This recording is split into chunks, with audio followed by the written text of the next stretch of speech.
Chapter 16. I am a new boy in more senses than one.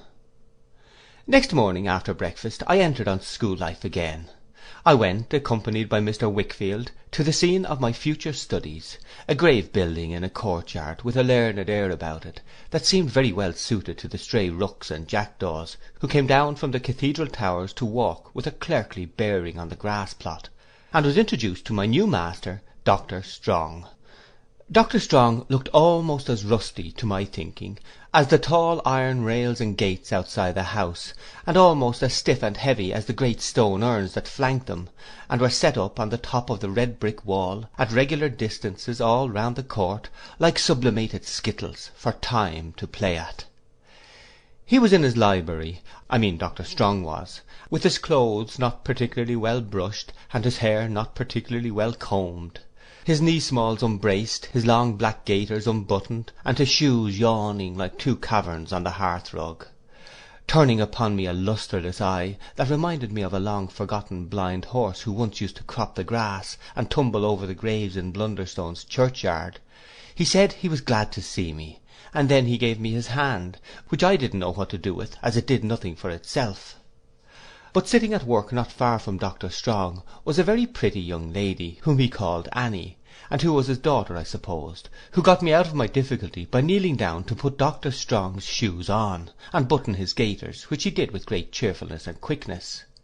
When she had finished, and we were going out to the schoolroom, I was much surprised to hear Mr. Wickfield, in bidding her good morning, address her as Mrs. Strong, and I was wondering could she be Dr. Strong's son's wife, or could she be Mrs. Dr. Strong, when Dr. Strong himself unconsciously enlightened me. "By the way, Wickfield," he said, stopping in a passage with his hand on my shoulder, "you have not found any suitable provision for my wife's cousin yet?" "No," said Mr. Wickfield, "no, not yet."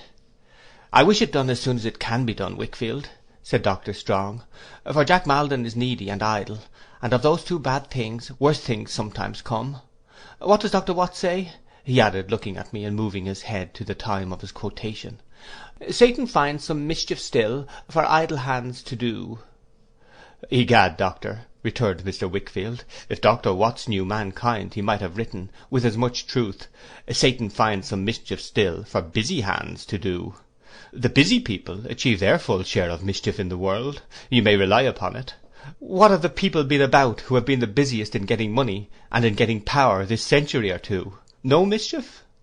"Jack Maldon will never be very busy in getting either, I expect," said Dr. Strong, rubbing his chin thoughtfully. "Perhaps not," said Mr. Wickfield. "And you bring me back to the question, with an apology for digressing. No, I have not been able to dispose of Mr. Jack Maldon yet, I believe." He said this with some hesitation. "I penetrate your motive, and it makes the thing more difficult." "My motive," returned Dr. Strong, "is to make some suitable provision for a cousin, and an old playfellow of Annie's." "Yes, I know," said Dr. Wickfield, "at home or abroad." "Aye," replied the doctor, apparently wondering why he emphasized those words so much, "at home or abroad." "Your own expression, you know," said Mr. Wickfield, "or abroad." "Surely," the doctor answered, "surely, one or the other." "One or the other, you have no choice?" asked Mr. Wickfield. "No," returned the doctor. "No," with astonishment. "Not the least." "No motive," said Mr. Wickfield, "for meaning abroad and not at home?"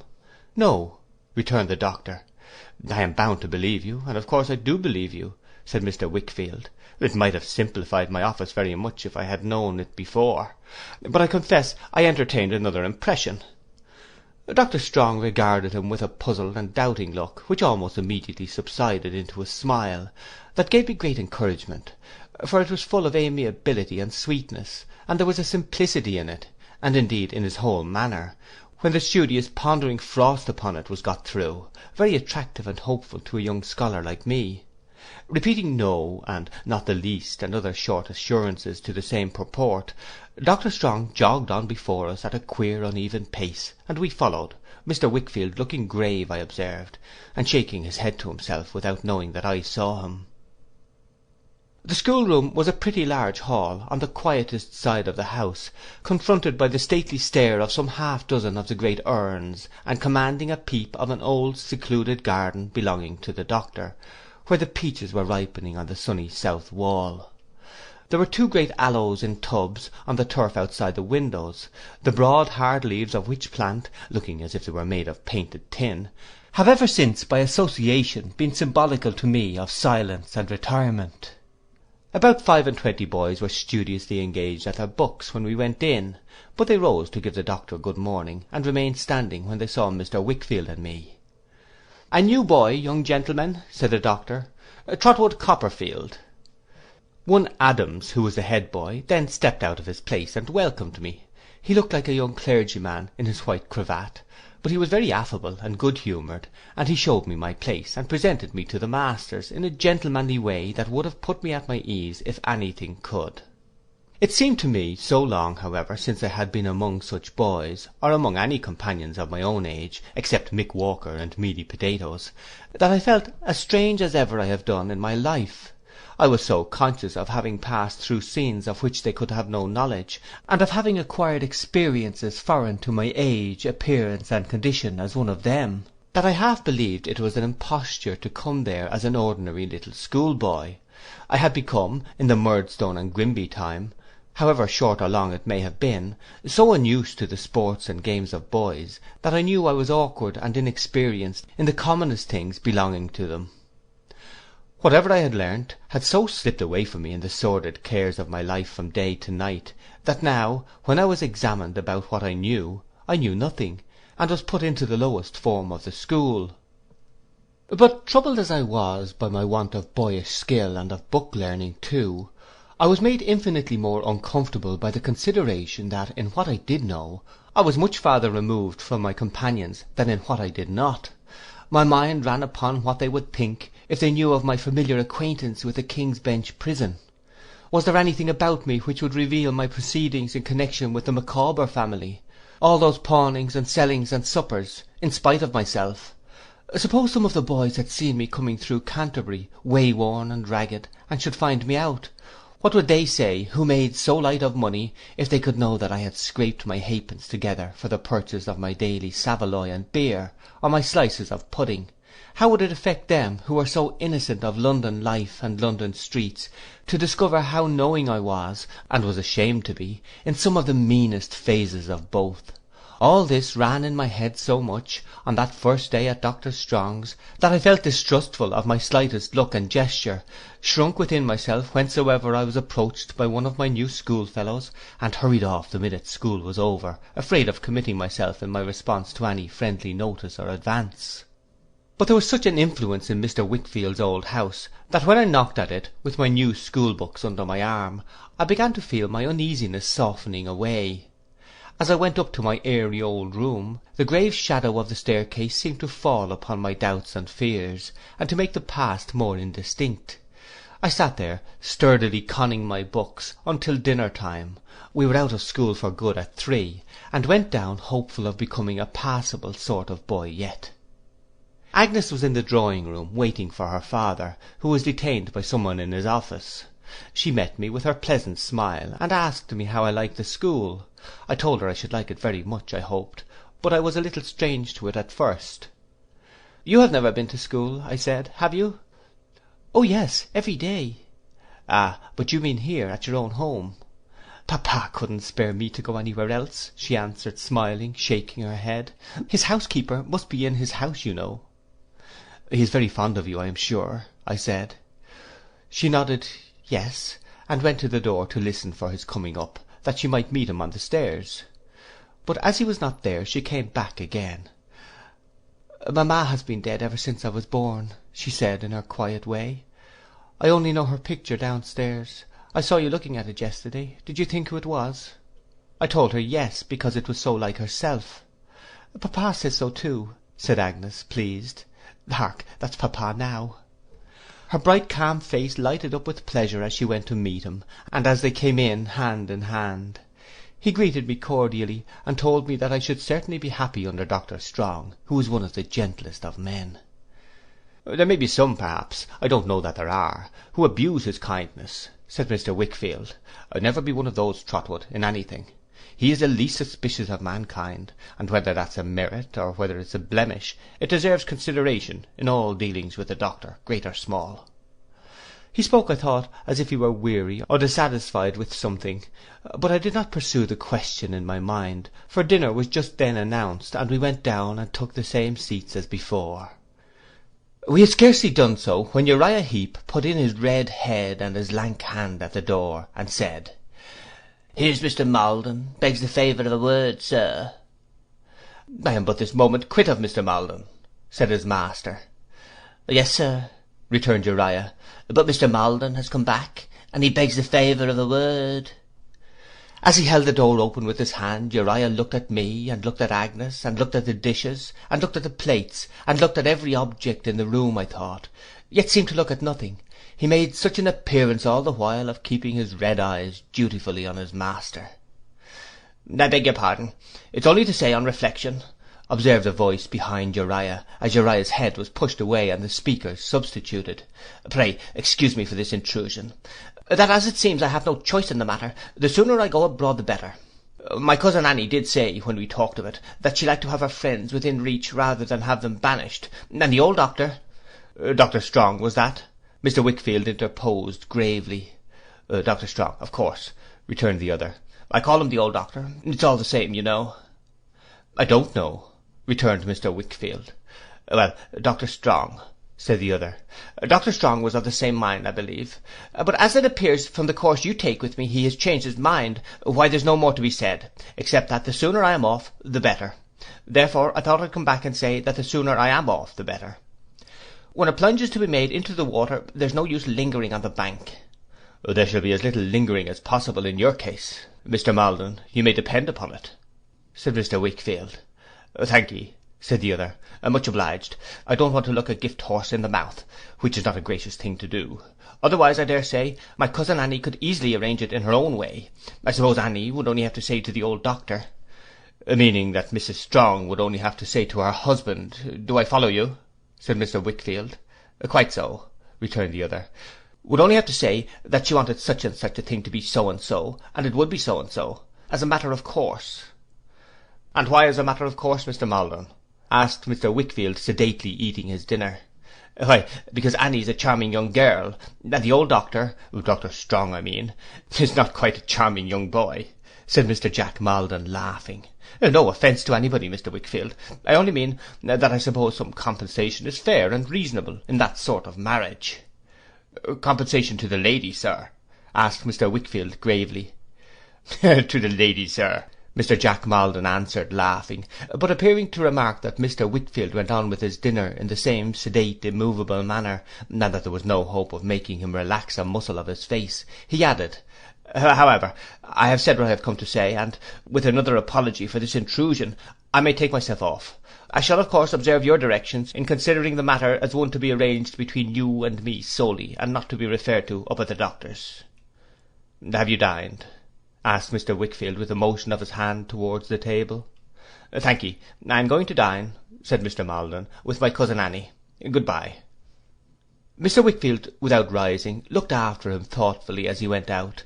He was a rather shallow sort of young gentleman, I thought, with a handsome face, a rapid utterance, and a confident, bold air, and this was the first I ever saw of Mr. Jack Maldon, whom I had not expected to see so soon when I heard the doctor speak of him that morning. When we had dined, we went upstairs again, where everything went on exactly as on the previous day. Agnes set the glasses and decanters in the same corner, and Mr. Wickfield sat down to drink, and drank a good deal. Agnes played the piano to him, sat by him, and worked and talked, and played some games at dominoes with me. In good time she made tea, and afterwards, when I brought down my books, looked into them, and showed me what she knew of them, which was no slight matter, though she said it was, and what was the best way to learn and understand them. I see her with her modest, orderly, placid manner, and I hear her beautiful, calm voice as I write these words. The influence for all good, which she came to exercise over me at a later time, begins already to descend upon my breast. I love little Emily, and I don't love Agnes. No, not at all in that way. but I feel that there are goodness, peace and truth wherever Agnes is, and that the soft light of the coloured window in the church, seen long ago, falls on her always, and on me when I am near her, and on everything around.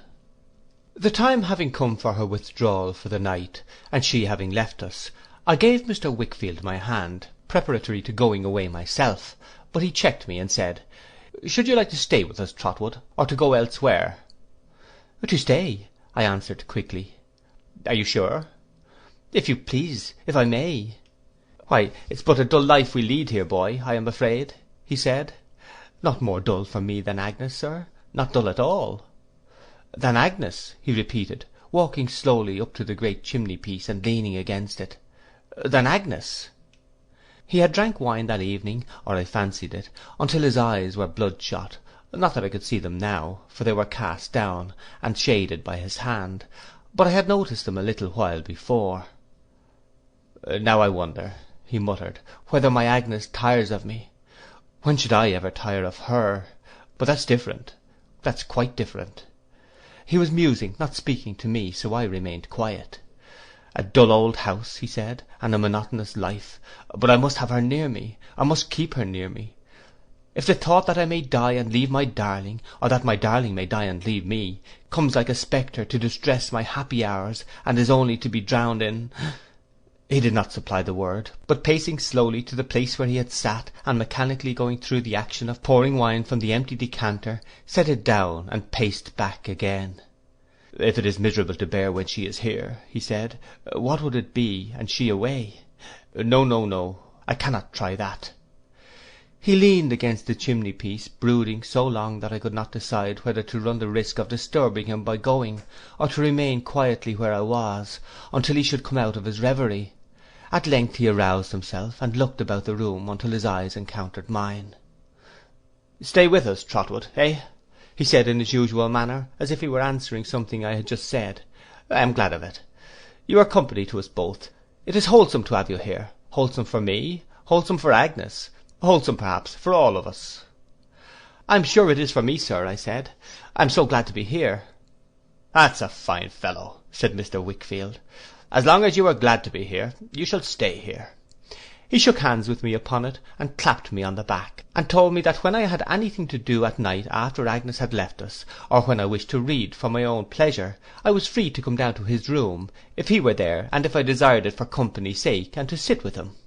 I thanked him for his consideration, and as he went down soon afterwards, and as I was not tired, went down too with a book in my hand, to avail myself for half an hour of his permission. But seeing a light in the little round office, and immediately feeling myself attracted towards Uriah Heep, who had a sort of fascination for me, I went in there instead. I found Uriah reading a great fat book, with such demonstrative attention, that his lank forefinger followed up every line as he read, and made clammy tracks along the page, or so I fully believed, like a snail. "You are working late to-night, Uriah," says I. "Yes, Master Copperfield," says Uriah. As I was getting on the stool opposite to talk to him more conveniently, I observed that he had not such a thing as a smile about him, and that he could only widen his mouth and make two hard creases down his cheeks, one on each side, to stand for one. "I am not doing office work, Master Copperfield," said Uriah. "What work then?" I asked. "I am improving my legal knowledge, Master Copperfield," said Uriah. "I'm going through Tidd's practice. Oh, what a writer Mr. Tidd is, Master Copperfield." My stool was such a tower of observation, that as I watched him reading on again after this rapturous exclamation, and following up the lines with his forefinger, I observed that his nostrils, which were thin and pointed, and with sharp dints in them, had a singular and most uncomfortable way of expanding and contracting themselves, that they seemed to twinkle instead of his eyes, which hardly ever twinkled at all. "I suppose you are quite a great lawyer," I said, after looking at him for some time. "Me, Master Copperfield?" said Uriah. "Oh no, I'm a very humble person." It was no fancy of mine about his hands, I observed, for he frequently ground the palms against each other, as if to squeeze them dry and warm, besides often wiping them in a stealthy way on his pocket handkerchief. "I'm well aware that I am the humblest person going," said Uriah Heep modestly, "let the other be where he may. My mother is likewise a very humble person. We live in an humble abode, Master Copperfield, but have much to be thankful for. My father's former calling was humble. He was a sexton.' 'What is he now?' I asked. 'He's a partaker of glory at present, Master Copperfield,' said Uriah Heep. 'But we have much to be thankful for. How much have I to be thankful for in living with Mr. Wickfield?' I asked Uriah if he had been with Mr. Wickfield long. 'I've been with him going on 4 year, Master Copperfield,' said Uriah, shutting up his book, after carefully marking the place where he had left off, 'since a year after my father's death. How much have I to be thankful for in that? How much have I to be thankful for in Mr. Wickfield's kind intention to give me my articles, which would otherwise not lay within the humble means of mother and self.' 'Then when your article time is over you'll be a regular lawyer, I suppose?' I said. 'With the blessing of Providence, Master Copperfield,' returned Uriah. 'Perhaps you'll be a partner in Mr. Wickfield's business one of these days,' I said, to make myself agreeable, 'and it will be Wickfield and Heep, or Heep late Wickfield.' 'Oh no, Master Copperfield,' returned Uriah, shaking his head. 'I am much too humble for that.' He certainly did look uncommonly like the carved face on the beam outside my window, as he sat in his humility eyeing me sideways with his mouth widened and the creases in his cheeks. 'Mr. Wickfield is a most excellent man, Master Copperfield,' said Uriah. 'If you have known him long, you know it, I am sure, much better than I can inform you.' I replied that I was certain he was, but that I had not known him long myself, though he was a friend of my aunt's. 'Oh, indeed, Master Copperfield,' said Uriah, 'your aunt is a sweet lady, Master Copperfield.' He had a way of writhing when he wanted to express enthusiasm, which was very ugly, and which diverted my attention from the compliment he had paid my relation to the sneaky twistings of his throat and body. 'A sweet lady, Master Copperfield,' said Uriah Heep. 'She has a great admiration for Miss Agnes, Master Copperfield, I believe.' I said yes, boldly, not that I knew anything about it, heaven forgive me. 'I hope you have too, Master Copperfield,' said Uriah, 'but I'm sure you must have.' 'Everybody must have,' I returned. 'Oh, thank you, Master Copperfield,' said Uriah Heep, 'for that remark. It is true. Humble as I am, I know it is true. Oh, thank you, Master Copperfield.' He writhed himself quite off his stool in the excitement of his feelings, and being off, began to make arrangements for going home. 'Mother will be expecting me,' he said, referring to a pale, inexpressive-faced watch in his pocket, 'and getting uneasy, for though we are very humble, Master Copperfield, we are very much attached to one another. If you would come and see us any afternoon and take a cup of tea at our lowly dwelling, mother would be as proud of your company as I should be.' I said I should be glad to come. 'Oh, thank you, Master Copperfield,' returned Uriah, putting his book away upon the shelf. 'I suppose you stop here some time, Master Copperfield?' I said I was going to be brought up there, I believed, as long as I remained at school. 'Oh, indeed,' exclaimed Uriah. 'I should think you would come into the business at last, Master Copperfield.' I protested that I had no views of that sort, and that no such scheme was entertained in my behalf by anybody, but Uriah insisted on blandly replying to all my assurances. 'Oh, yes, Master Copperfield, I should think you would, indeed,' and 'Oh, indeed, Master Copperfield, I should think you would, certainly,' over and over again. Being at last ready to leave the office for the night, he asked me if it would suit my convenience to have the light put out, and on my answering yes, instantly extinguished it. After shaking hands with me, his hand felt like a fish in the dark. He opened the door into the street a very little, and crept out and shut it, leaving me to grope my way back into the house, which cost me some trouble and a fall over his stool. This was the proximate cause, I suppose, of my dreaming about him for what appeared to be half the night, and dreaming, among other things, that he had launched Mr. Peggotty's house on a piratical expedition, with a black flag at the masthead, bearing the inscription Tid's Practice, under which diabolical ensign he was carrying me and little Emily to the Spanish Main to be drowned. I got a little the better of my uneasiness when I went to school the next day, and a good deal the better next day, and so shook it off by degrees, that in less than a fortnight I was quite at home, and happy among my new companions. I was awkward enough in their games, and backward enough in their studies, but custom would improve me in the first respect, I hope, and hard work in the second. Accordingly, I went to work very hard, both in play and in earnest, and gained great commendation. and in a very little while the Murdstone and Grinby life became so strange to me that I hardly believed in it, while my present life grew so familiar that I seemed to have been leading it a long time. Dr. Strong's was an excellent school, as different from Mr. Creakle's as good is from evil. It was very gravely and decorously ordered, and on a sound system, with an appeal in everything to the honour and good faith of the boys, and an avowed intention to rely on their possession of those qualities unless they proved themselves unworthy of it, which worked wonders. We all felt that we had a part in the management of the place, and in sustaining its character and dignity. Hence we soon became warmly attached to it. I am sure I did for one, and I never knew in all my time of any other boy being otherwise, and learnt with a good will, desiring to do it credit. We had noble games out of hours, and plenty of liberty, but even then, as I remember, we were well spoken of in the town, and rarely did any disgrace, by our appearance or manner, to the reputation of Dr. Strong and Dr. Strong's boys.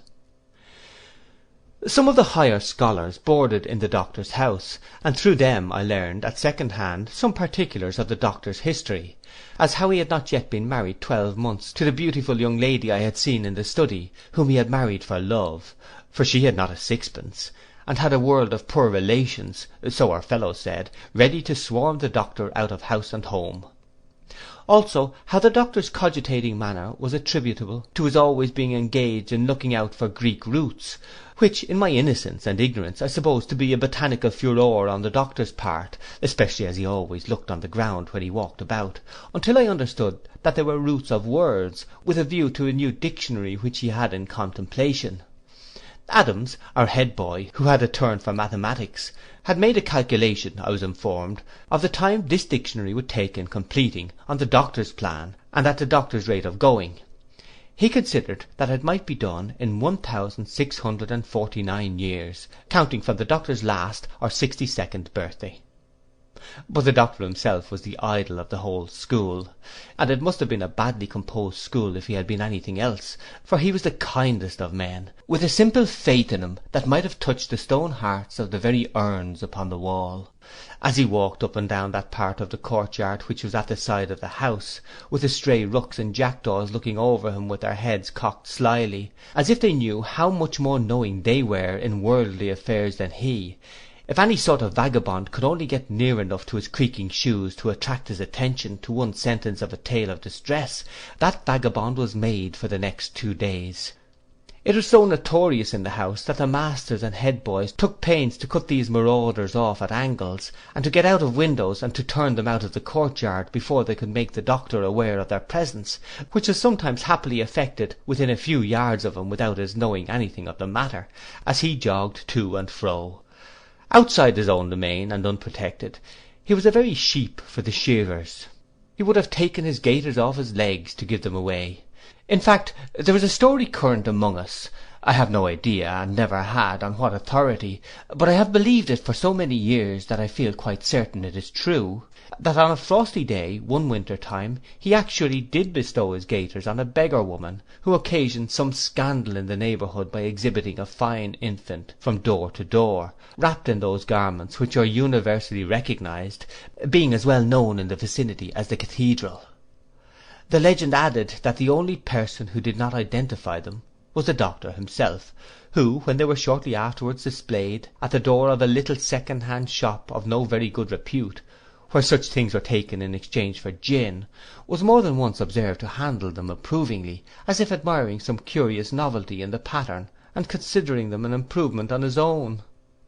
It was very pleasant to see the doctor with his pretty young wife. He had a fatherly, benignant way of showing his fondness for her, which seemed in itself to express a good man. I often saw them walking in the garden where the peaches were, and I sometimes had a nearer observation of them in the study or the parlour. She appeared to me to take great care of the doctor, and to like him very much, though I never thought her vitally interested in the dictionary, some cumbrous fragments of which the doctor always carried in his pockets and in the lining of his hat, and generally seemed to be expounding to her as they walked about. I saw a good deal of Mrs. Strong, both because she had taken a liking to me on the morning of my introduction to the doctor, and was always afterwards kind to me and interested in me, and because she was very fond of Agnes, and was often backwards and forwards at our house.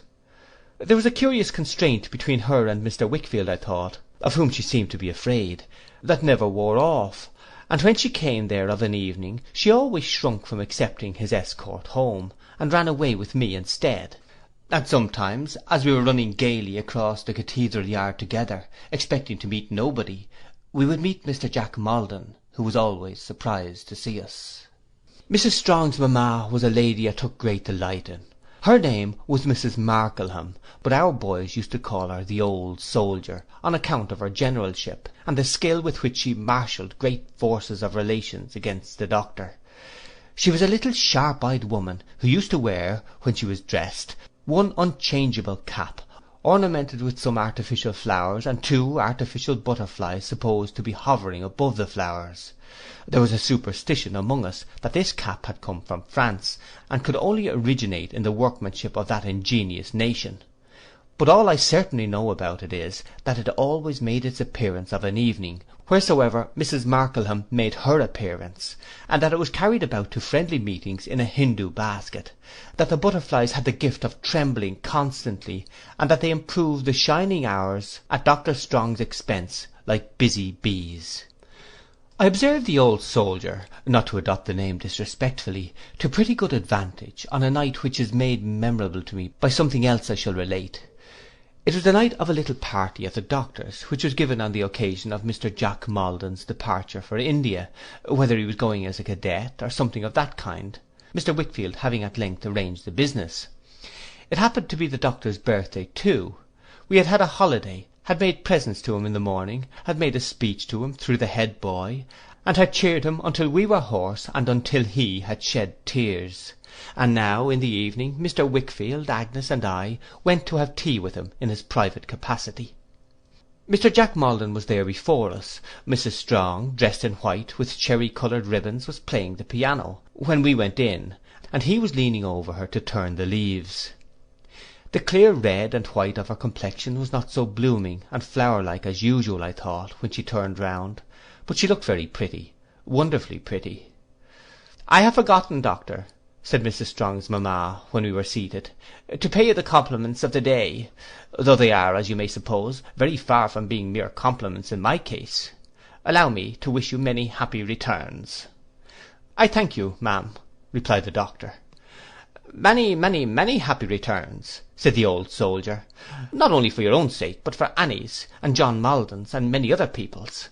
It seems but yesterday to me, John, when you were a little creature, a head shorter than Master Copperfield, making baby love to Annie beyond the gooseberry bushes in the back garden." "My dear mamma," said Mrs. Strong, "never mind that now." "Annie, don't be absurd," returned her mother. "If you are to blush to hear of such things now you are an old married woman, when are you not to blush to hear of them?" "Old!"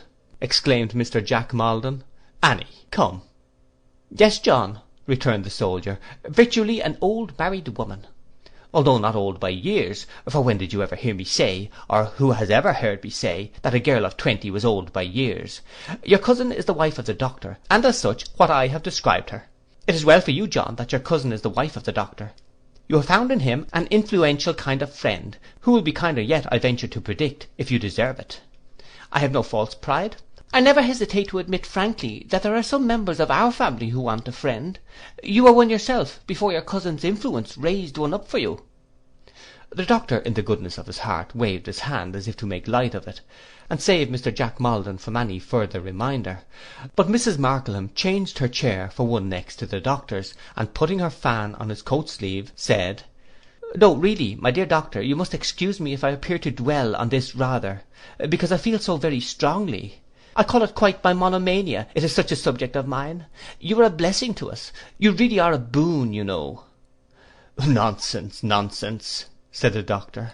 No, I beg your pardon," retorted the Old Soldier. "With nobody present but our dear and confidential friend Mr. Wickfield, I cannot consent to be put down. I shall begin to assert the privileges of a mother-in-law if you go on like that, and scold you. I am perfectly honest and outspoken.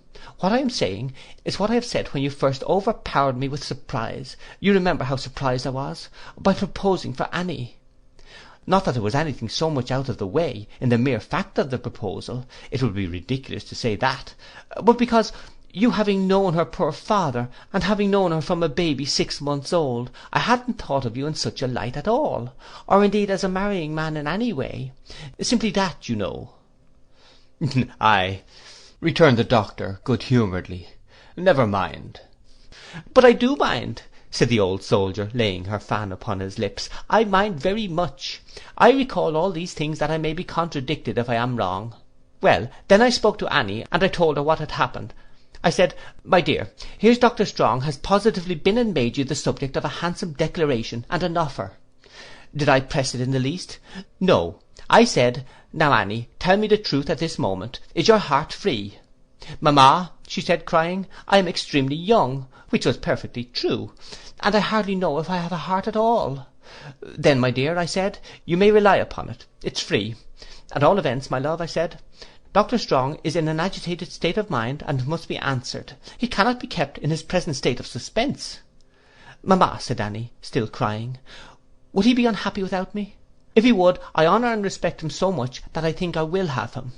So it was settled, and then, and not until then, I said to Annie, "Annie, Dr. Strong will not only be your husband, but he will represent your late father. He will represent the head of our family. He will represent the wisdom and station, and I may say the means of our family, and will be, in short, a boon to it. I used the word at the time, and I have used it again today. If I have any merit, it is consistency."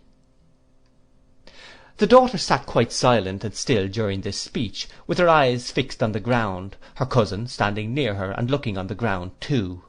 She now said very softly, in a trembling voice, "Mamma, I hope you have finished." "No, my dear Annie," returned the old soldier, "I have not quite finished. Since you ask me, my love, I reply that I have not. I complain that you are really a little unnatural towards your own family, and, as it is of no use complaining to you, I mean to complain to your husband. Now, my dear doctor, do look at that silly wife of yours." As the doctor turned his kind face, with its smile of simplicity and gentleness, towards her, she drooped her head more. I noticed that Mr. Wickfield looked at her steadily. "When I happened to say to that naughty thing the other day," pursued her mother, shaking her head and her fan at her playfully, "that there was a family circumstance she might mention to you, indeed I think was bound to mention, she said that to mention it was to ask a favour, and that, as you were too generous, and as for her to ask was always to have, she wouldn't." "Annie, my dear," said the doctor, "that was wrong. It robbed me of a pleasure." "Almost the very words I said to her," exclaimed her mother. "Now really, another time, when I know what she would tell you but for this reason, and won't, I have a great mind, my dear doctor, to tell you myself." "I shall be glad if you will," returned the doctor. "Shall I?" "Certainly." "Well then, I will," said the old soldier, "that's a bargain." And having, I suppose, carried her point, she tapped the doctor's hand several times with her fan, which she kissed first, and returned triumphantly to her former station. Some more company coming in, among whom were the two masters and Adams, the talk became general, and it naturally turned on Mr. Jack Maldon and his voyage, and the country he was going to, and his various plans and prospects. He was to leave that night after supper in a post chaise for Gravesend, where the ship, in which he was to make his voyage, lay, and was to be gone unless he came home on leave, or for his health, I don't know how many years. I recollect it was settled by general consent that India was quite a misrepresented country, and had nothing objectionable in it but a tiger or two, and a little heat in the warm part of the day. For my own part, I looked on Mr. Jack Maldon as a modern Sinbad, and pictured him the bosom friend of all the Rajas in the East, sitting under canopies, smoking curly golden pipes, a mile long if they could be straightened out. Mrs. Strong was a very pretty singer, as I knew, who often heard her singing by herself, but whether she was afraid of singing before people, or was out of voice that evening, it was certain that she couldn't sing at all. She tried a duet once, with her cousin Maldon, but could not so much as begin, and afterwards, when she tried to sing by herself, although she began sweetly, her voice died away on a sudden, and left her quite distressed, with her head hanging down over the keys. The good doctor said she was nervous, and to relieve her, proposed a round game at cards, of which he knew as much as of the art of playing the trombone. But I remarked that the old soldier took him into custody directly for her partner, and instructed him, as the first preliminary of initiation, to give her all the silver he had in his pocket. We had a merry game, not made less merry by the doctor's mistakes, of which he committed an innumerable quantity, in spite of the watchfulness of the butterflies, and to their great aggravation. Mrs. Strong had declined to play on the ground of not feeling very well, and her cousin Maldon had excused himself because he had some packing to do. When he had done it, however, he returned, and they sat together talking on the sofa. From time to time she came and looked over the doctor's hand, and told him what to play. She was very pale as she bent over him, and I thought her finger trembled as she pointed out the cards. But the doctor was quite happy with her attention, and took no notice of this, if it were so. At supper we were hardly so gay. Everyone appeared to feel that a parting of that sort was an awkward thing, and that the nearer it approached, the more awkward it was. Mr. Jack Maldon tried to be very talkative, but was not at his ease, and made matters worse, and they were not improved, as it appeared to me, by the old soldier, who continually recalled passages of Mr. Jack Maldon's youth. The doctor, however, who felt, I am sure, that he was making everybody happy, was well pleased, and had no suspicion but that we were all at the utmost height of enjoyment. "Annie, my dear," he said, looking at his watch and filling his glass, "it is past your cousin Jack's time, and we must not detain him, since time and tide, both concerned in this case, wait for no man. Mr. Jack Maldon, you have a long voyage and a strange country before you. But many men have had both, and many men will have both, to the end of time. The winds you are going to tempt have wafted thousands upon thousands to fortune, and brought thousands upon thousands happily back." "It's an affecting thing," said Mrs. Markleham. "However it's viewed, it's affecting to see a fine young man one has known from an infant going away to the other end of the world, leaving all he knows behind, and not knowing what's before him. A young man really deserves constant support and patronage," looking at the doctor, "who makes such sacrifices." "Time will go fast with you, Mr. Jack Maldon," pursued the doctor, "and fast with all of us. Some of us can hardly expect, perhaps, in the natural course of things, to greet you on your return. The next best thing is to hope to do it, and that's my case. I shall not weary you with good advice. You have long had a good model before you in your cousin Annie. Imitate her virtues as nearly as you can." Mrs. Markleham fanned herself and shook her head. "Farewell, Mr. Jack," said the doctor, standing up, on which we all stood up. "A prosperous voyage out, a thriving career abroad, and a happy return home."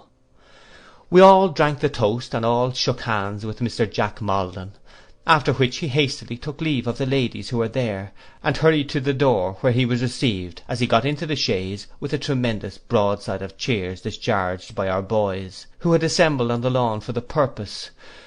Running in among them to swell the ranks, I was very near the chaise when it rolled away, and I had a lively impression made upon me, in the midst of the noise and dust, of having seen Mr. Jack Maldon rattle past with an agitated face, and something cherry-coloured in his hand.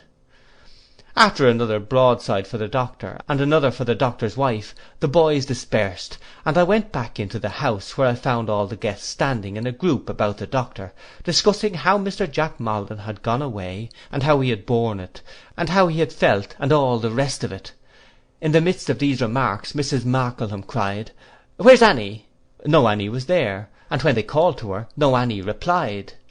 But all pressing out of the room in a crowd to see what was the matter, we found her lying on the hall floor.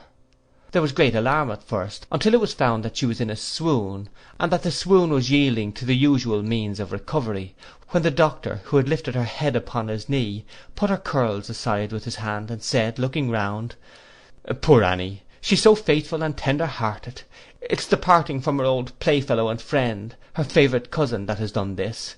It's a pity. I am very sorry."